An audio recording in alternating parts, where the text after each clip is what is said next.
odamlarni kotel tanlashdagi og'riqni aytdingiz-ku haligi. Nima, mazga padakoningizga qarab tanlaydi. Radiatordami? Ha, mana shuni gaplashaylik turib. Shu bir xilgalarda shunaqangiki, radiatorda tavakkal tanlab qo'yadi-da. Ya'ni padakonining razmeriga, bo'yiga qarab turib, xonani kvadratini, kubometri qiziq emasda, haligi sodda qilib chiroyli ko'rinsa bo'ldi. noto'g'ri tanlab qo'yish holatlar ko'p bo'ladi. Kuzatamizda bo'ladi. Bu narsa o'zi nimaga olib keladi? Ya'ni radiatorni kichkina tanlab qo'ysa nima bo'ladi yoki nabrot katta tanlab qo'ysa nima bo'ladi degan savol bor-da bu yerda. Birinchisi qarang, kichkina tanlab qo'ysa xonani isitalmaydi. Xonani isitalmagani hisobiga kotelni sistemadagi suv gradusga chiqmaydi. Ya'ni koteldan gradus tanlab qo'ydingiz, 70 ga qo'ydingiz, lekin sistemadagi suv 70 ga chiqmaydi. Buning natijasi kotel o'chmasdan ishlaydi. O'chmasdan ishlayveradi va kommunal xarajat ko'payib ketadi. Yaqinda o'tgan yil bo'lgan voqea, o'rtog'im bilan bir xil kotel qo'yganmiz. Hayron. Kotel dedi, har anaqasi baland ekan, juda ham xarajati baland ekan dedi. Meni uyimda uncha anaqa xarajat qilgan yo'q. Nimaga desa, radiatorning razmeri noto'g'ri tanlangan. Ya'ni kichkina tanlab qo'yilgan, ekonom qilaman deb, lekin u yillar davomida kommunal xarajatni ko'tarib beryapti. Kotel to'xtovsiz ishlayapti. Agar radiator razmeri to'g'ri tanlanganda edi, kotel 1 milliard gradusga olib chiqdimi, o'chadi. Gradus tushgungacha o'chiq turadi. Gradus tushgandan keyin deylik yonib ishlashni davom etadi. Stabil tushadi demoqchisiz. Endi radiator razmeri katta tanlanib qo'ysa nima bo'ladi siz?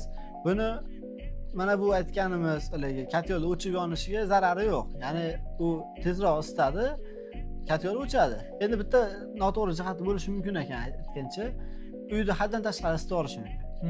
Behalovat qilaveradi. Rasxod taraflamachi. Rasxod taraflama o'sha kotel o'chadi, ya'ni gradus chiqdi o'chadi, lekin aytganda uyda isitib yubordi, siz iloji yo'q, radiatoringizni o'chirib qo'yasiz yoki masalan ikkita radiator qo'yilgan bo'lsa, radiatorni o'chirib yoqib yurishingiz kerak.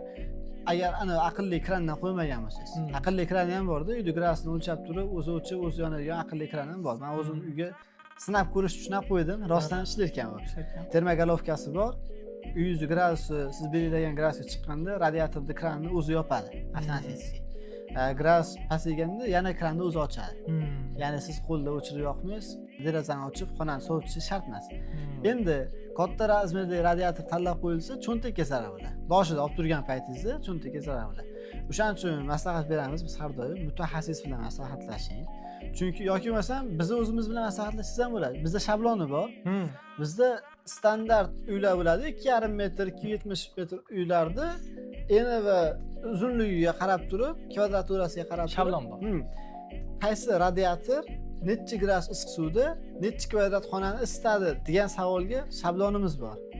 Shu shablon orqali siz kelib, misol uchun menga 5 ga 6 uyim bor, ikkita padakonli uyim bor. Padakonli uyim bo'yi shuncha desiz, men sizga radiator tanlab beraman. Bu radiator sizni uyingizni misol uchun isitib berishga quvvat yetadi va siz cho'ntagingizdan oshiqcha pulni chiqarib olmaydi. Demak, Novara konsultatsiya xizmati bor. Albatta. Bizda. Agar shu hozir radiatorda eng og'riqli nuqtani aytdilar, bu ham cho'ntakka zarar, ham sotib olishga zarar, ham u siz xohlagan vazifani bajarmaydi. U kategoringiz zo'r bo'lsa ham, agar noto'g'ri radiator tanlab qo'ysangiz demoqchilar, kichkinasi bo'lsa istalmaydi, kattasi bo'lsa napangizga qaytarib yuboradi. Shunaqangi xato qilmaslik uchun siz yaxshisi va maslahat bilan, mutaxassis maslahat bilan oling. Shunda menda savol, mutaxassis usta bo'laladimi yoki sotuvchimi? Ikkovi ham. Ikkovsi ham bo'ladi. Ustalar ham hozir misol usta akalarimiz juda ham o'zini ustida zo'r ishlayapti. Hozir mana Toshkentga borib o'qib kelyapti. Pul sarflab, men ko'ryapman, santexnik ustalarida o'qishi bor. O'quv markazlari bor. Pul sarflab o'qib kelishyapti. Shu narsani ilmini olib, ustasi bo'lish uchun bu formulalari bor ularda. Kubasini hisoblaydi, batareyani hisoblaydi, sizga mos radiator tanlab beradi. Men aytgandim, bizda tayyor zavod tarafidan hisoblangan shablonlar. Bizda o'zi sotamiz-ku, Akfanikini, Kreativnikini. Bular zavodda o'zi muhandislari hisoblab chiqqan shablon bizga oson qilib berib qo'yishgan. Biz maza qilib bundan foydalanamiz. Go'zal. Agar o'sha kimga Novadan radiatorlar kerak bo'lsa, uyingiz razmerini aytasizmi, padakoningizni aytasizmi, bemalol o'sha yerga raqamlar qoldirib qo'ysanglar, shu raqamlar bilan xabarlashib, bemalol uyingiz o'lchamiga mos radiatordan olishingiz ham mumkin. Kerak bo'lsa, agar kimgadir qiziq bo'lsa, shablonni tashlab beramiz. Telegramda bemalol o'zingiz ko'rib, qaysi radiator necha gradus suvda, necha kvadrat metrdagi xonani isitishini ko'rib olishingiz mumkin. Qiziqsangiz, bemalol tashlab qiziq olish yo'q. Zo'r, go'zal.